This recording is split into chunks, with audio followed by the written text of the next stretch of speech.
If there's one thing that gets Dragon Ball fans hyped every single time, it's fusions. Two warriors combining into one. It's flashy, it's dramatic, and sometimes it's completely ridiculous. From failed fusion dances to god-tier power-ups, Dragon Ball has given us some of the most iconic and some of the weirdest combinations in anime history. And today, we're breaking down all of them. Canon, non-canon, video games, even the joke ones. No fusion is off the table. So grab your patera earrings, stretch out for the dance, and let's dive in. Let's be honest, not every fusion was built to save the multiverse. Some of them were complete disasters, or just flat-out comedy. First up, Veku, the infamous failed fusion of Goku and Vegeta when they botched the fusion dance in the Fusion Reborn movie. Instead of Gogeta, we get a fat, clumsy fighter who can barely move. He waddles, he wheezes, and he mostly just tries to survive by running away. Fun fact, despite being a joke, Veku technically survives against Janemba for over 30 minutes, something most Z fighters couldn't do.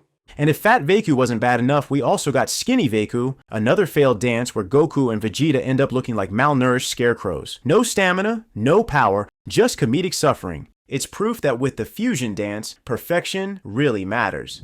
Old Kai, fusion with a witch. This one's weird because it's not even a typical fusion. The old Kai we see in Z is the result of a younger Supreme Kai accidentally fusing with a witch through the patera earrings. The result? An old, cranky Kai who still has divine power but constantly makes awkward comments. This fusion accident is actually why Elder Kai has access to powerful rituals, like unlocking Gohan's ultimate potential. Mr. Satan. In spin-off games like Dragon Ball Fusions and Heroes, we also get bizarre combinations involving Mr. Satan. Imagine him fusing with Goku or Buu. The results are both hilarious and useless in battle. These fusions exist mostly as Easter eggs for fans, but they remind us that not every fusion is meant to be epic. These are the bottom-tier fusions, hilarious, memorable, but not exactly world-saving. And as funny as they are, things start getting serious in the next tier, where fusion becomes an actual game-changer. The mid-tier fusions. Not every fusion is a joke. Some are actually solid, even essential, but they don't quite reach the top ranks. These are the fusions that land right in the middle. Effective, memorable, but not the ultimate game-changers.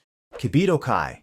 When Supreme Kai and his attendant Kibito use the patera earrings, they become Kibito Kai. This fusion was actually permanent at the time, and while it added power, it wasn't revolutionary. The real reason it mattered was practical. One character combining healing ability with Kaioshin powers. Still, compared to the explosive potential of other fusions, Kibito Kai felt functional but underwhelming. Piccolo plus Nail. One of the earliest and most impactful fusions in Dragon Ball Z, when Piccolo fuses with Nail on Namek, he gets a massive power boost, enough to fight evenly with Frieza's second form. What makes this fusion unique is that it's permanent, and more like an assimilation. Nail's personality fades, but his strength and wisdom remain within Piccolo.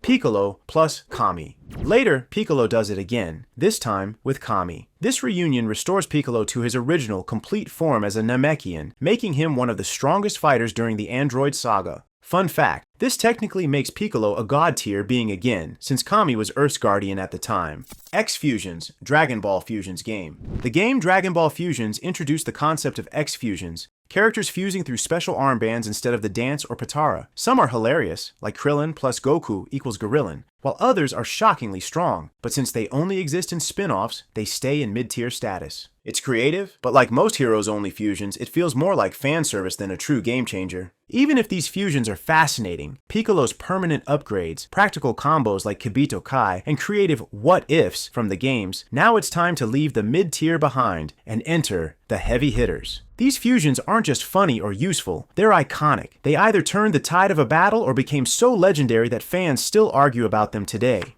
Gotenks. The first true fusion dance success story. When Goten and Trunks fuse during the Majin Buu saga, we get Gotenks. Cocky, childish, and over the top. Gotenks is known for inventing ridiculous techniques, like the Super Ghost Kamikaze attack. Despite his antics, his power was insane for two kids, even rivaling Super Buu. Gotenks proved that the fusion dance wasn't just a gimmick, it was a real game changer.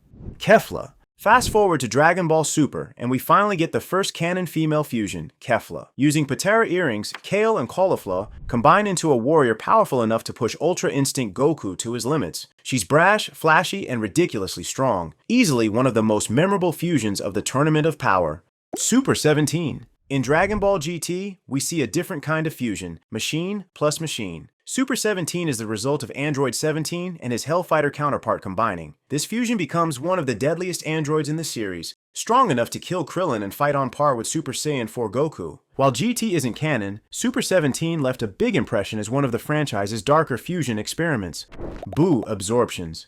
Technically, not a dance or Potara fusion, but Buu's absorption ability is essentially fusion through digestion. From absorbing Gotenks and Piccolo, to even Ultimate Gohan, each absorption gives Buu a massive power boost, and sometimes even their fighting style. It's one of the most creative and terrifying versions of fusion in Dragon Ball. All these fusions didn't just show us new power, they gave us new personalities, new styles, and some of the most hype moments in Dragon Ball history. But as powerful as they were, nothing compares to the god-tier fusions waiting at the very top. We've covered the weird, the mid, and the iconic, but now we're at the very top. These are the fusions that defined Dragon Ball history, reshaped battles, and in some cases, rewrote reality itself. Vegito. First appearing in the Majin Buu saga, Vegito is the Potara fusion of Goku and Vegeta. Unlike the dance, the Potara earrings create an incredibly stable fusion, one that was originally considered permanent. Vegito completely dominates Super Buu with ease, toying with him while still holding back. In Dragon Ball Super, Vegito returns in the Future Trunks saga to fight Fused Zamasu, this time with the added power of Super Saiyan Blue. Vegito is confident, cocky, and arguably the most tactical fusion of all. But his one weakness? The time limit. With God Ki involved, his fusion only lasts a few minutes.